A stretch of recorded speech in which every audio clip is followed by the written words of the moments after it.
Hello mga ka-anime! Welcome back sa ating channel. At bago tayo mag-umpisa sa panibagong kwento, mag-i-intro muna tayo.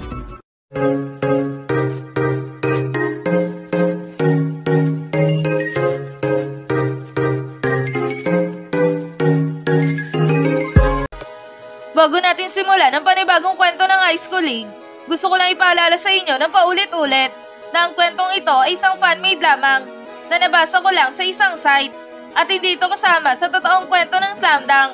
Ngayon, kung nagustuhan niyo ang ganitong kwento, please pa-like ng ating video at pa-follow na din sa ating Facebook page na Tagalog Anime Manga. Tara, umpisa na natin ang chapter 165 ng International League. Nakagawa nga si Tochiya ng isang napakalayong tres na labis na ikinabahala ng buong kupunan ng Shouku dahil na nga sa nakuha na ng Ryukupo ang kalamangan sa kanila. At muling naibalik na Ryukupo ang takbo ng laban sa kupunan nila. Kaya naman, ang buong manonood ay nagwawala na kakasigaw sa loob ng court. Ngunit, itong mamanlalaro ng Shouku ay hindi nagpapa-apekto sa ginawang puntos ni Tochiya. Bagkus, ginawa pa nila itong dahilan upang i-motivate ang kanilang mga sarili at ipakita sa lahat ng tao na hindi basta-basta ang kanilang kupunan. Kaya naman, itong si Sendo ay seryosong idinidribble lang ang bola. At talaga namang sobrang aggressive na nito sa pag-atake sa Ryukupo. Habang itong si Tochiya naman ay sobrang seryoso din na dinidepensahan itong opensa ni Sendo. At hindi niya din hinahayaan na makawala itong si Sendo sa kanyang depensa. Sendo, wala na kayong pag-asa dito dahil hindi na namin kayo hayaan pa na makuha pa ang kalamangan sa amin. Ngayon, siguradong amin na ang panalo dito at kami na ang aabante para sa semifinals. Kaya naman, pasensya ka na Sendo. Kung muling mauudot ang pangarap nyo dahil sa amin, hayaan mo, sa susunod na paghaharap natin, kayo naman ang pagbibigyan namin. Ngunit, hindi muna dito, dahil kailangan naming makalusot sa inyo. Kaya naman, sisiguraduhin namin na sa laban na to, kami ang matitirang nakatayo at kayo ang uuwing luwaan sa ligang ito. Yan ang sabi ni Tochiya na talaga namang sobrang higpit ng depensang ginagawa kay Sendo. Habang itong si Sendo naman ay walang pakialam sa mga sinasabi ni Tochiya sa kanya. Bagkus, seryoso lamang ito at nakapokus sa kanyang ginagawang pag-dribble. Nang bigla itong umatake sa kaliwang depensa ni Tochiya, sabay crossover patungo sa kanang depensa nito. Ngunit, dahil sa sobrang higpit ng depensang ginagawa ni Tochiya, hindi pa din magawang makalusot ni Sendo sa kanya. Nang biglang ginaya ni Sendo ang Shammgod nila sa Wakita Trukawa, at talaga namang sa pagkakataon na to, gayang-gaya ni Sendo ang Shammgod ni sa Wakita Trukawa. Sabay step back ng sobrang haba papunta sa Rainbow Area. Sabay tumalon at tumira ng isang tres. Ngunit, sa pagkakataon na to, sumablay ang tira ni Sendo dahil nagawa siyang ma-challenge nitong si Tochiya na naging dahilan upang mapakamot sa kanyang bigote itong si Coach Ansai. Naku po, nagbintis ang pinakawalan na tres ni Sendo. Patay, hindi to maaari dahil hindi pwedeng makuha ng Ryukupo ang bola sa amin. Kailangan ma-secure namin ang posisyon na ito. Pero paano? Paano na to? Ano nang gagawin namin? Yan ang sabi ni Coach Ansai sa kanyang sarili nang bigla itong napatayo sa kanyang kinauupuan dahil sa nakita niya si Hanamichi na biglang tumalon at kinuha ang bolang naisablay ni Rukawa. Huwag na kayong tumalon mga gunggong dahil ako si Hanamichi Sakuragi, ang hari dito, ang hari sa ilalim ng basket at ang hari ng rebound. Kaya naman, walang pwedeng umagaw ng titulo ko na yon dahil nakasulat na sa libro na si Hanamichi Sakuragi ang pinakamalakas pagdating sa ilalim ng basket. Yan ang sigaw ni Hanamichi. Sabay kuha na ng rebound. Nang bigla itong lumingon kay Sendo ng seryoso, kahit na hindi pa ito nakakababa sa kanyang rebound. Hoy Sendo, ulitin mo ang tira mo dali! Ngayon, ito na ang pagkakataon mo! At ito na ang huling tsansa mo para ipasok ang bola na to!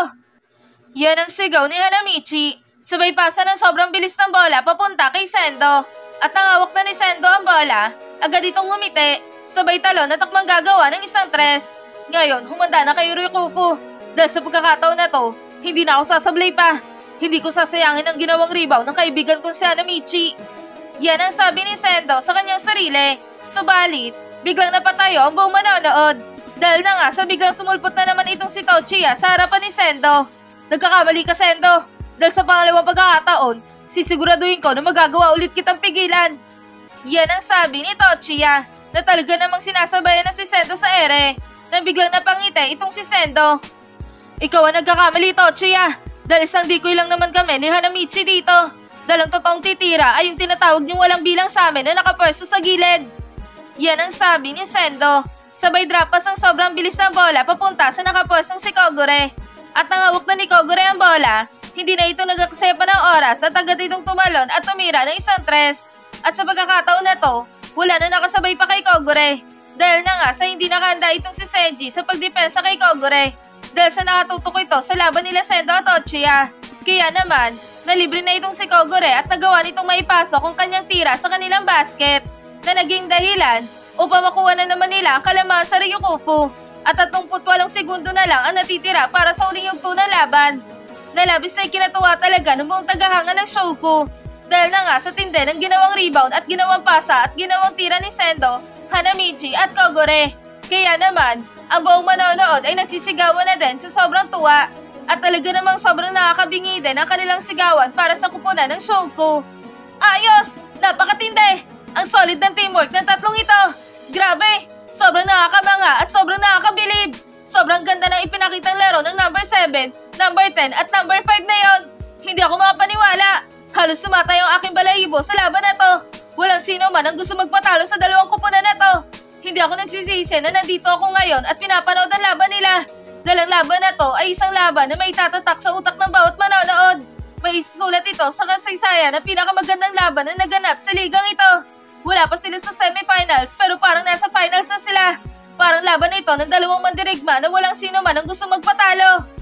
Napakatindi! Hindi talaga namin nakalain na magagawang makasabay ng Shouko sa mga manlalaro ng Ryukufu. Dahil na nga nang pumasok sila dito, ay halos lahat ng sumusuportang manonood ay nasa panig ng Ryukufu. Pero ngayon, hindi na. Dahil ang karamihan sa mga tagahanga ng Ryukufu ay napunta na sa kupunan ng Shouko ngayon. Parehas nilang deserve ng manalo sa laban na to. Pero isa lang dapat ang umabante sa dalawang ito. At sino kaya sa kanila ang aabante para sa susunod na round? Yan ang sabi ng mga manonood. Habang itong mga tropa ng Shouko ay halos mapahos na kakasigaw para sa kupunan ng kanilang tropa. Nice one, Shouko! Lalong-lalo na kay Sendo, Hanamichi at Boy Labo. Napakatindi nyo talaga pag kayong tatlo na ang nagtulungan. Talaga namang wala makakaawat sa inyong tatlo. Sobrang solid ng trio ng mga batang Shouko. Ang mga batang magkapatid na ang turingan. Napakastig ninyong tatlo. Ang inyong laruan ngayon ay mahalin tulad na sa mga veteranong manlalaro. Nakamanga kayo. Sobrang proud kami sa inyo. Dahil naging tropa namin kayo. Sige, Shouko, ipagpatuloy nyo lang yan. Pabagsakin na natin ang kupunan ng Ryukufu. At patunayan natin sa lahat na tayong aabante para sa semifinals. Yan ang sigawan ng mga tropa ng Shouko. Sa kabilang banda naman, itong si Hanamichi at Sendo ay biglang nilapitan itong si Kogure. Sabay inakbayan ito at bumulong ng seryoso. Nice one, Boy Labo. Naipasok mo ang isang crucial na tres. At dahil sa tira mo na yon, nagawa na naman nating makuha ang kalamangan sa maugok na Ryukufu na yon. Ngayon, onting oras na lang, onting segundo na lang ang natitira para sa uling yugto na ito. At kapag nagawa nating mapigilan ang mga yan na hindi makapuntos, siguradong atin na ang panalo dito. Ngunit, kahit na ganun pa man, dapat lagi nating tatandaan na hanggat may oras pa, kailangan mag-ingat pa din. Kaya naman ngayon, dapat matinding depensa ang gawin natin. Isang depensa na hindi nila magagawang lusutan. Dalang depensang ito ay ang ating magiging solusyon upang makuha ang panalo dito at makabantay para sa semifinals. Yan ang seryosong sabi ni Hanamichi. Nice shot, Kogure. Ang usay mo sa pagkakataon na yun ah. Isa pa, ulitin pa natin ang ganong klaseng play. Pag nagawa natin ulit yon, siguradong atin na ang larong ito. Tara na, pagbutihan pa natin. Kailangan manalo na tayo dito. Yan naman ang sabi ni Sendo. Nagkakamali kayo, Hanamichi at Sendo. Nagkakamali kayo ng sinabi na dahil sa puntos ko na yon, kaya tayo lumamang ulit. Tandaan nyo, kung hindi mo nakuha ang rebound at hindi mo na ipasa sa akin ang bola, siguradong hindi tayo makakapuntos. Kaya naman, kayong dalawa naging susi upang makuha natin ang kalamangan sa kanila. Dahil sa rebound na nagawa mo, Hanamichi, at pasa na ginawa mo, Sendo, nakagawa tayong tatlo ng isang puntos na hindi malilimutan. Salamat at pinagkatiwalaan nyo akong dalawa. Pero bago tayo magsaya, dapat dumipensa muna tayo at mapigilan ang kanilang opensa. Kaya naman, tara na at depensahan na natin ang Ryukufu. Yan naman ang sabi ni Kogure. Sa kabilang banda naman, dahil nga sa wala ng timeout ang kupunan ng Ryukufu, hindi na makapagbigay pa ng plano ang kanilang coach. Kaya naman, hawak na ngayon ng Ryukufu ang bola at tinadala na ito ni Tochiya papunta sa kanilang basket. Nang biglang sumigaw na lang ang coach ng Ryukufu na si Coach Eri upang kahit papaano may magawa pa din ng kanyang mga manlalaro. Tochiya, siguraduhin mo ang posisyon na yan. Ngayon, iwasan nyo munang gumawa ng tres. Dahil sa posisyon na ito, kailangan sobrang sigurado ang gagawin yung puntos. Subalit, kapag alam mo na makakagawa kayo ng 3 at kung siguradong may papasok nyo ito, sige, gumawa kayo. Ngunit kailangan sigurado na may papasok nyo ito sa inyong basket. Yan ang sigaw ng coach ng Ryukufu. Habang itong si Tochiya naman ay agad na inatake ang depensa ng Shogo. At sa pagkakataon na to, sobrang seryoso niya talaga at walang baka sa kanyang muka na napipressure ito sa laban. Kaya naman, agad itong sumigaw ng malakas. Team, sa atin na ang laban na to. Kaya naman, ibigay niyo na ang inyong buong tiwala sa akin. Pangako, hindi ko kayo bibiguin at kukunin ulit natin ang kalamangan sa kanila. Ngayon, kapag nagawa na natin ito at uling segundo na lang, gagawin naman natin ang depensahan sila ng sobrang higpit. Isang depensa na hindi sila makakawala sa atin. Mananalo tayo laban sa kanila. Kailangan tayong umabante para sa finals. Yan ang sigaw ni Tochiya. Sabay sinimulan ng umatake sa kanilang basket. Habang itong si Sendo naman ay agad na depensa nito na mahigpit. Ngunit, laking gulat ni Sendo dahil sa biglang nag-changing face itong si Tochiya. At talaga namang nalusutan ni Tochiya ang ginawang depensa nitong si Sendo sa kanya. Na kahit ang mga manonood ay hindi makapaniwala sa ginawang galaw ni Tochiya. Ano? Sobrang bilis naman nun.